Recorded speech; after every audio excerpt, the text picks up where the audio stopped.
2021년 인천의 한 다세대 주택에서 층간소음이 발생했습니다. 처음에는 대수롭지 않게 여겼는데 시간이 지날수록 감정 싸움으로 번졌고 급기야 아래층에 살던 40대 남성이 흉기를 들고 위층에 올라가 위협하는 일이 발생했습니다. 그리고 2024년 3월 화성에서는 한 남성이 교제하던 여성으로부터 이별 통보를 받았습니다. 분을 참지 못하고 흉기를 들고 그 집으로 쳐들어가서 그 여성과 그리고 그의 어머니에게 흉기를 휘둘렀습니다. 결국 안타깝게도 그 여성은 현장에서 죽었고 그 어머니는 중경상을 입었습니다. 십수년 전에 이 대한민국을 떠들썩하게 했던 한 사건이 있었습니다. 모 대기업 회장이 자신의 아들이 술집에서 폭행을 당했다라는 소식을 듣고 경비업체들과 함께 가서 보복한 사건이 있었습니다.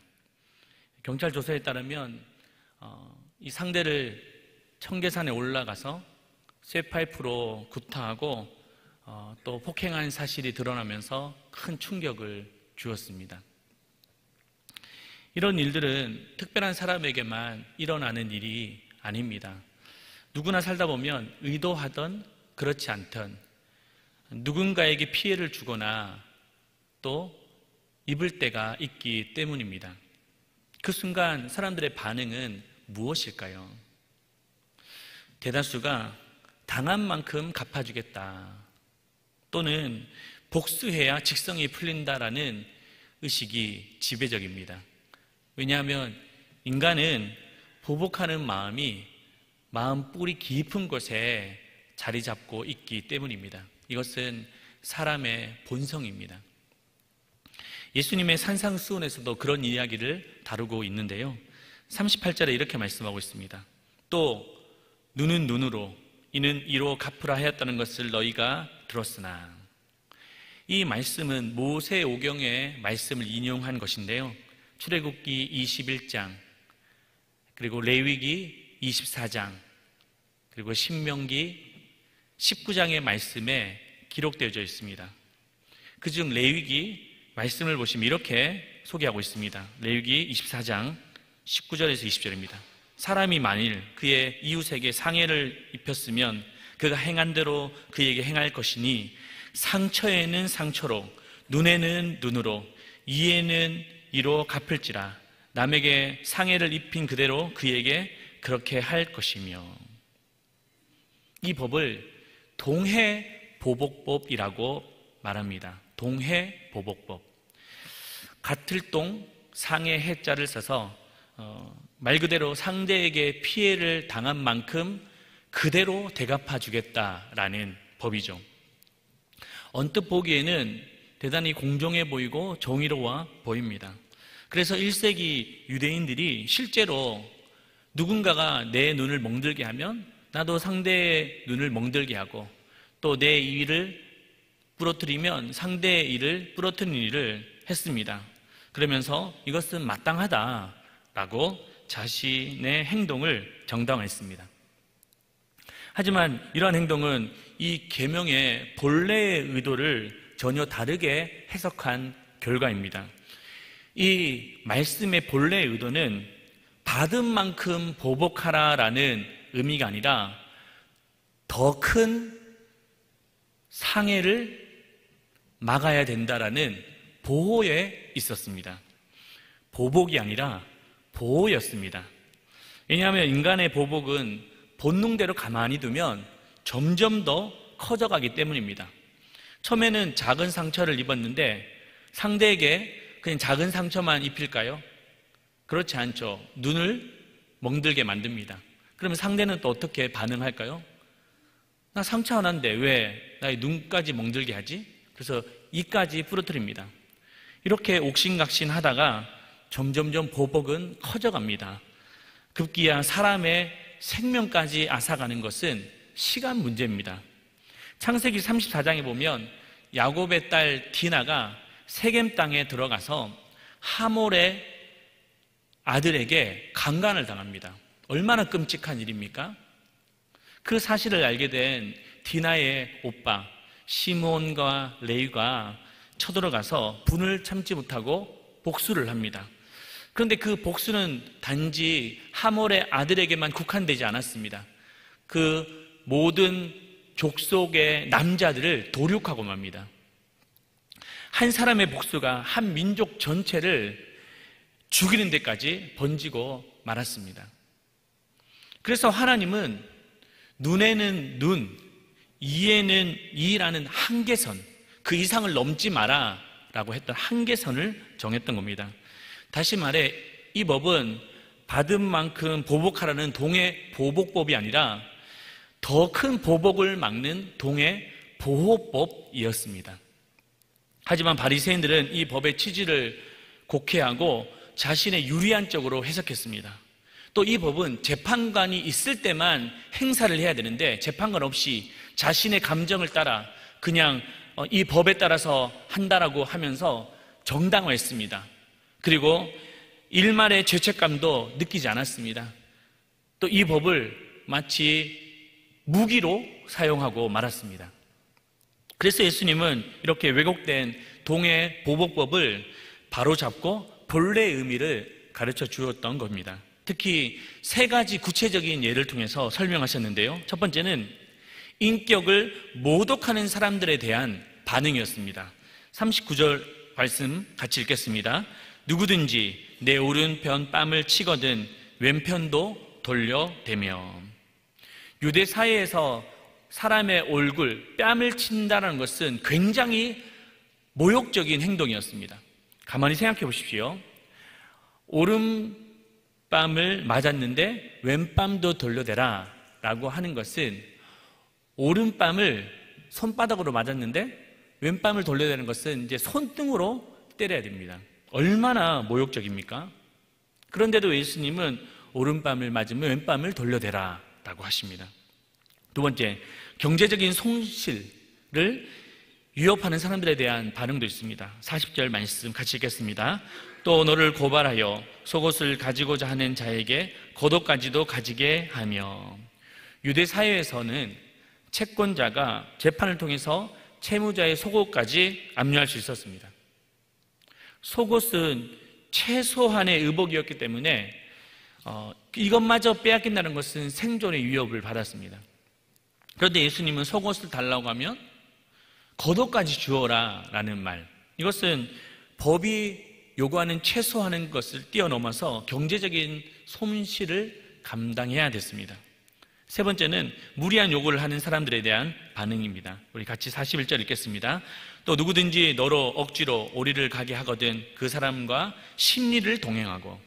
당시 로마는 전 세계를 지배하고 있었는데 식민지 백성들에게는 군사적인 이유로 어떤 물건을 나르도록 하면 강제적으로 할 수밖에 없는 법을 법제화했습니다. 그래서 하루에 오리까지는 가도록 했습니다. 오리 이하죠. 그런데 예수님은 로마 군인이 오리를 더 요구하게 되면 어떻게 해야 되냐? 그러면 그때 플러스 오리를 더해서 심리까지 가도록 해라 라고 하십니다. 무리한 요구에 더 많은 희생을 요구받았습니다. 그러니 이 말씀을 당시 유대인들이 받아들일 수 있었겠습니까? 현실적으로 불가능하고 너무나도 비합리적으로 보입니다. 저도 이 말씀을 묵상하면서 설교를 준비하는데 이게 너무 이해가 안 되는 거예요. 그래서 이 말씀을 그냥 건너뛸까? 라고 고민까지 했었습니다. 그만큼 어려운 내용이죠. 여러분 생각은 어떻습니까? 이 말씀을 받아들이기에 가능하십니까? 이 말씀대로라면 우리는 세상에서 바보가 될 겁니다. 사람들에게 이용을 당할지 모릅니다. 그럼에도 불구하고 예수님은 이 말씀 우리에게 요구하고 계십니다. 그 이유가 무엇일까요? 그 이유를 이미 서두에 밝힌 바 있습니다. 39절입니다. 나는 너희에게 이르노니 악한 자를 대적하지 말라. 제자는 악한 자를 대적하지 않는 태도 위에 세워지기 때문입니다. 그런데 이 말씀을 물론 우리가 주의해서 이해할 필요가 있습니다. 악한 자를 대적하지 말라고 해서 온갖 사기꾼, 도둑놈, 이런 강도를 그냥 눈 감아주라라는 뜻도 아닙니다. 또 내가 부당한 손해를 보고 있으면 언젠간 상대가 수치를 당할 것이니 조금은 참고 훗날을 도모해라 라는 어떤 계산적인 태도도 아닙니다. 이것은 기독교 정신에 맞지 않습니다. 그렇다면 예수님이 말씀하신 이유가 무엇일까요? 바로 세상과 똑같은 방식으로 대응하지 말고 더 높은 차원에서 대우하라 라는 뜻입니다. 세상의 방식은 보복하는 것이 당연합니다. 손해를 보지 않고 수단과 방법으로 가리지 않습니다. 이때 우리가 똑같은 방식으로 대한다는 것은 세상 사람들과 전혀 다르지 않습니다. 세상 사람들이 우리를 보면서 감동도 도전도 받지 않습니다. 너희들도 똑같은데 너희들도 다르지 않지 않느냐라고 비난의 이유만 될 것입니다. 그렇다면 더 높은 차원에서 반응한다는 말은 무엇일까요? 그것은 바로 하나님의 성품으로 세상을 대하라 라는 뜻입니다. 하나님의 성품으로. 예수님은 보복하지 말라고 하시면서 이렇게 결론 부분에서 정의를 내리셨습니다. 48절입니다. 우리 같이 읽겠습니다. 그러므로 하늘에 계신 너희 아버지의 온전하심과 같이 너희도 온전하라. 여기서 온전하심이라는 말은 텔레오스라는 말인데 하나님의 성품을 묘사할 때 소개되었던 단어입니다. 이 말씀은 구약에도 이미 우리에게 전하신 바가 있습니다. 비슷한 말씀인데요. 레위기 11장 45절입니다. 나는 너희의 하나님이 되려고 너희를 애굽 땅에서 인도하여 낸 여호와라. 뭐라고요? 내가 거룩하니 너희도 거룩하라. 많이 들어보셨을 겁니다. 이렇듯 거룩은 하나님의 고유의 성품인데 이 고유의 성품이 세상에 어떻게 드러날 수 있습니까? 그것은 바로 보복하지 않고 더 너그러운 마음으로 대할 때만 가능합니다. 더 너그러운 마음으로. 사실 이 방식은 하나님이 우리를 대하셨던 방식이었습니다. 우리는 하나님을 등지고 내 마음대로 살았습니다. 하나님은 늘 여전히 우리를 기다리고 계셨고 때로는 우리가 잘못된 길을 가면 끝까지 우리를 따라오시고 추적하셔서 의의 자리에 세우셨습니다. 욕심을 부리고 죄의 길을 걸어갈 때 하나님은 때로는 죄의 지팡이와 막대기로 우리를 인도하셔서 바른 길로 인도하셨습니다.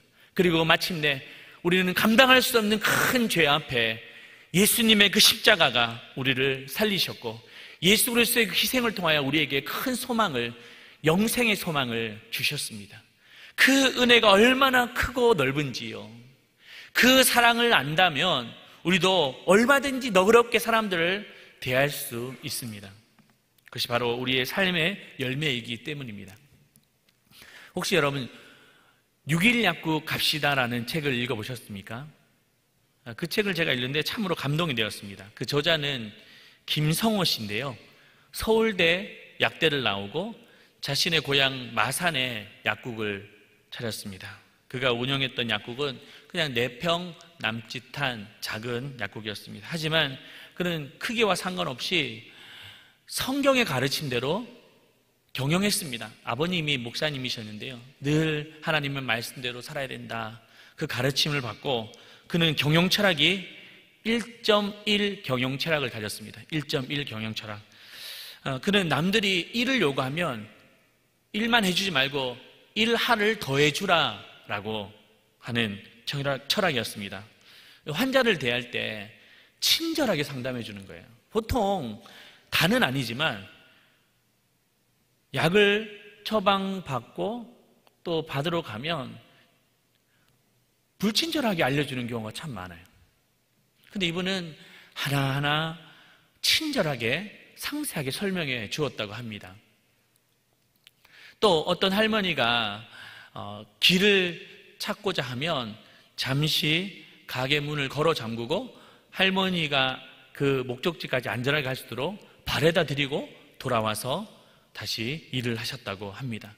또 어떤 단골 손님이 먼 지역으로 이사를 가게 되면 이제는 못 보잖아요. 끝이잖아요. 근데 바카스를 한 박스 사주면서 그래 잘 지내라고 그렇게 격려도 해주었다고 합니다. 다시 말해 이윤을 위해서 일한 것이 아니라 사람을 위해서 경영을 했던 겁니다. 결국 그 모습이 소문이 나게 되었고 전국에서 유명한 약국이 되었습니다. 이것은 세상의 방식이 아니라 하나님 나라의 방식입니다. 우리의 삶도 다르지 않습니다. 하나님의 나라는 거창한 데 있지 않습니다. 우리의 일상 속에 나타나게 됩니다. 장사를 하시는 분이라면 손님을 후하게 대하십시오. 손님이 뭔가를 요구하면 조금 더 얹어주십시오. 제가 한 몇 달 전에 그렇게 설교한 적이 있었습니다. 여러분 혹시 시장에 가면 뭔가 물건을 살 때 깎지 말라고 했어요. 그 콩나물 하나 사는데 막 깎아달라고 이러면 그분이 얼마가 남겠습니까? 그렇게 하지 말라고 했어요. 근데 반대로 우리는 장사를 할 때 후하게 대접해야 됩니다.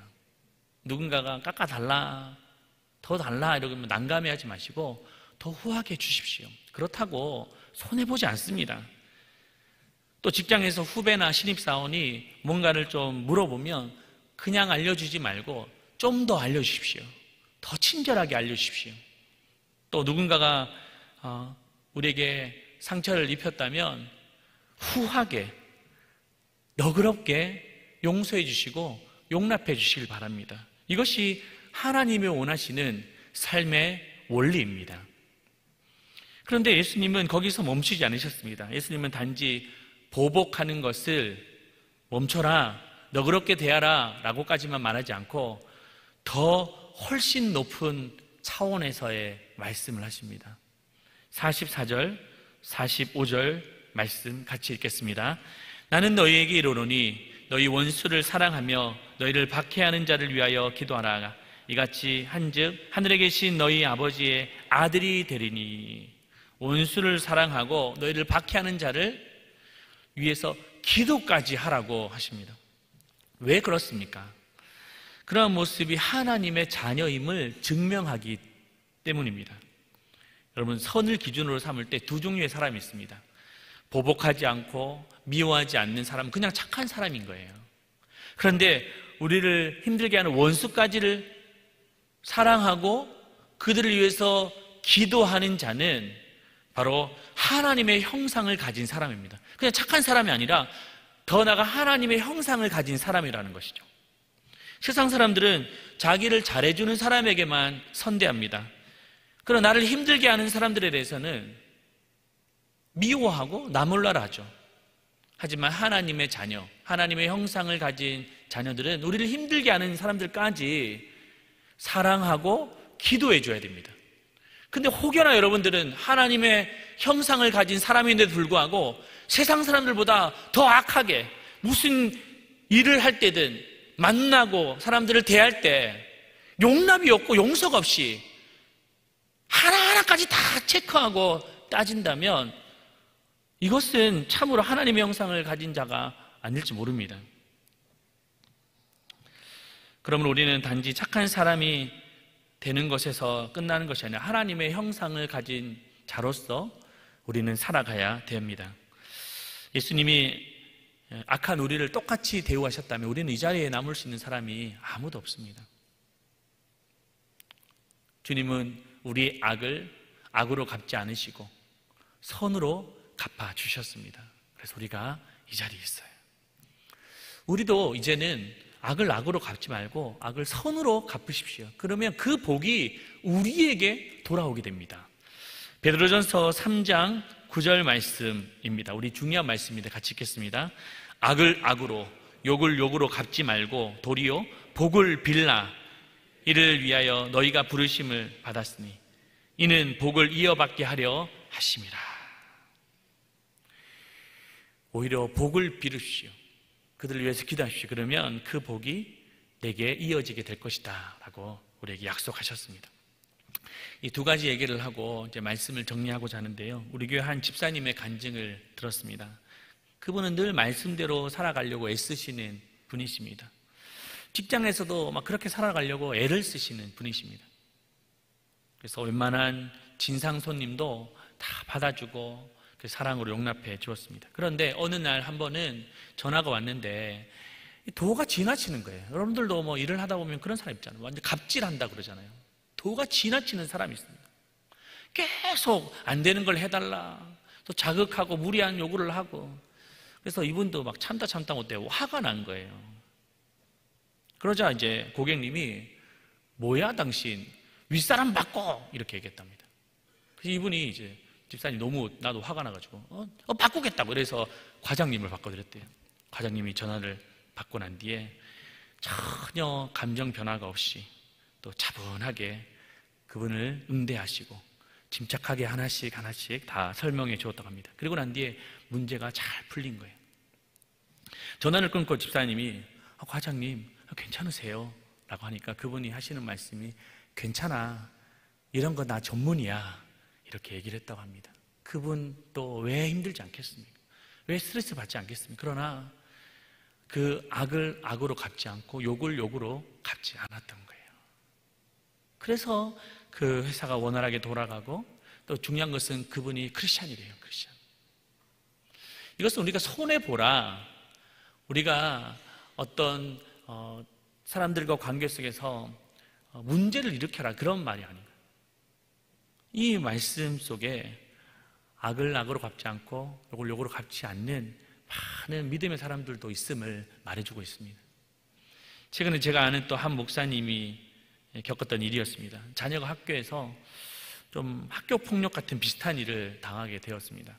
요즘 학교 폭력은 그냥 물리적인 힘을 가하지 않더라도 인격적인 모독을 하거나 언어로 또 욕설하는 것도 포함된다고 말합니다. 하루는 딸이 너무 힘들어서 이 목사님 사모님이 전화가 와서 학교에서 이런 일들이 있었어 라고 말했습니다.